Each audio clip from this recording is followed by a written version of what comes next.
Welcome to the podcast, Truck Hauling Talks. I'm John Jackson. The goal of this podcast is to bring you thoughtful discussions, interesting points of views, insights, and valuable information that you can apply to your trucking operation. The podcast is dedicated to exploring the most pressing transportation challenges from development and start to implementation. Truck Hauling Talks believes that transportation is an essential part of our daily lives and is passionate about finding ways to make it more sustainable, efficient, and profitable for drivers and small businesses. Thank you for listening to Truck Hauling Talks. Now here's this week's podcast.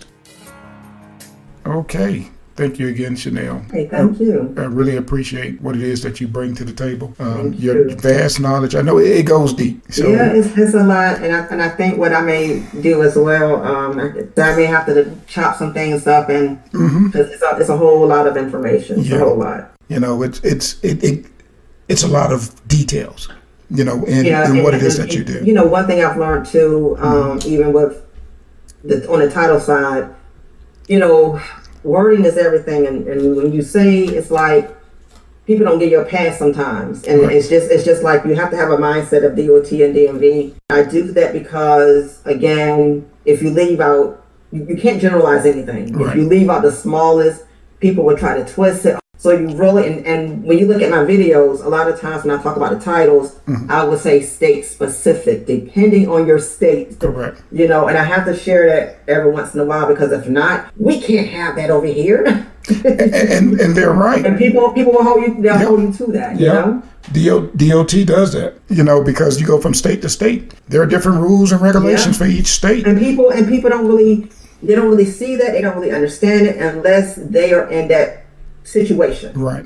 Other than that, they'll take what you say, but when it comes to they actually face it periodically, I would say, depending on your state. I've had people to reach out to me about intrastate authority versus interstate authority, and I'm like, intrastate, that's at the state level. Right. You know, intrastate is your local jurisdiction or is at the state level. Interstate is federal.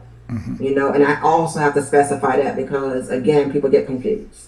Yeah, I mean, it happens. It's just so many rules and regulations that they're changing constantly from the state level and then the federal level. I mean, we don't have regulations when it comes to the brokers and the situation that's going on with the cost of freight now compared to, 4 years ago and beyond that, you know. So you got drivers that are struggling.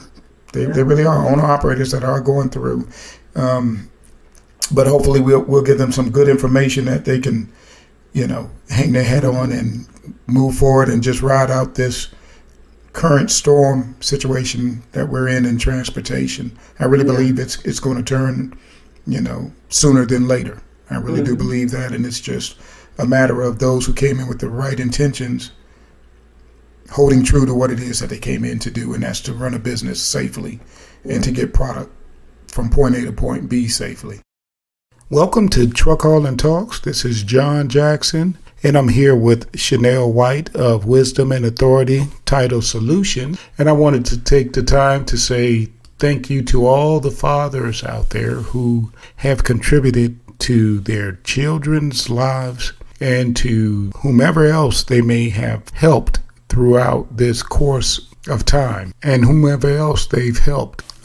This week it's Father's Day, and I wanted to talk a little bit about the truck drivers who are fathers and how they helped this industry continue to move forward. And we're looking at this season, this graduation season. Every year Father's Day falls around the same time that everyone's graduating from school or trade school, one of those types of schools. Since it is Father's Day, or Father's Day is coming up shortly, what is it that you plan on doing for your father figure, or the person who influenced you while you were growing up, or even today, whomever is influencing you, who's a father figure for you? Did you have any special plans for them?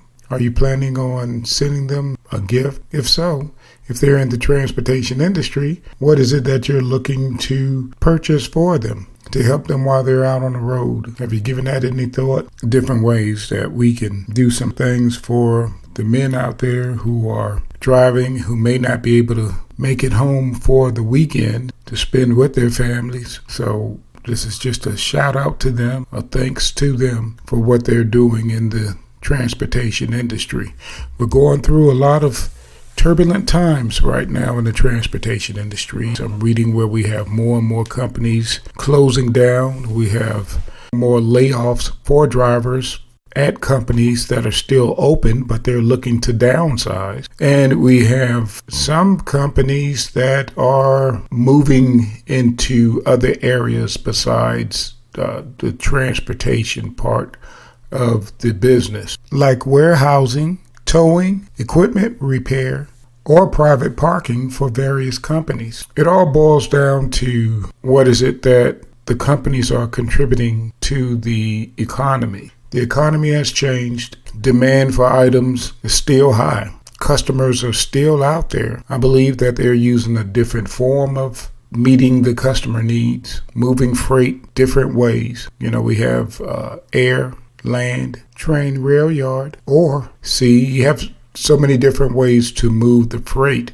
However, the infrastructure of transportation, getting it to various cities, counties, small towns, still remains pretty much using trucks to get it to those areas, to those stores, to the individuals who are ordering things. Right now, we see inflation is causing a lot of the slowdown. However, products are still needed to be moved, and we do have people who are willing to move it. It's just that the rates that they're charging to move it is higher than what the customers want to pay. Is that fair to the transportation companies? We don't get a discount on the mechanical work that needs to be done on the vehicle. You get a surcharge regardless of how much of a discount you're getting. It doesn't cover high fuel cost.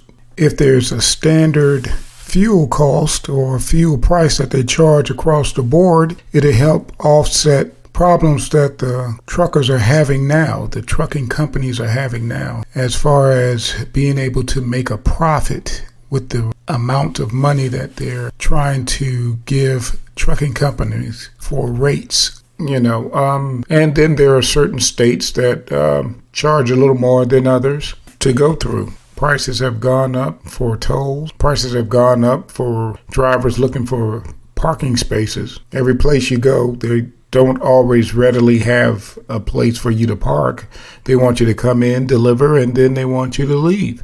Well, you may not have the hours to leave. You may not have a parking space to be there at a decent time in the morning when they open because you run out of hours throughout the day before. And then a demand on when you're arriving at those consignees with their shipment, putting a lot of pressure on drivers to run at a high pace without any cushion for things that may occur on the road, such as accidents, high traffic, or even the driver getting lost. They can go to a city that they've never gone to before and they may get lost. So you want to give them time to arrive and, within the hours that your business is open. Businesses are changing their structure of how long they're going to be open throughout the day. Operations have changed from 2 and 3 shifts to, in some cases, 1 shift. So if you don't make it there within a certain time frame, they're not going to offload you until the next morning. In the meantime, you have to find somewhere to park. You have to find somewhere to do your 10-hour break. And you have to get some food, a shower, some rest in a safe area. And that's not always the case. So drivers, be safe, be careful out there. Look at your surroundings, make a plan for what it is that you're going to do. When you get to that area, talk to someone who's in the industry. Look at the news in that area or see what kind of things they're talking about in that area. You just want to be safe. High crime rate area, you don't want to park overnight in that area. You'd rather be a city or two over if they have adequate parking for you, so you don't have to have that in the back of your mind that you can't get proper rest because you're busy trying to make sure no one is breaking in your tractor or your trailer for the goods that you have. Truck Hauling Talks can't make this podcast a success alone. You'll be joining a transportation community who share the same dedication to this important topic. Not only will you hear about the latest videos when you subscribe, but you'll also have the opportunity to engage with Truck Hauling Talks and other subscribers in the comments section. So what are you waiting for? Hit that subscribe button and explore the world of transportation with us. Be safe, driver.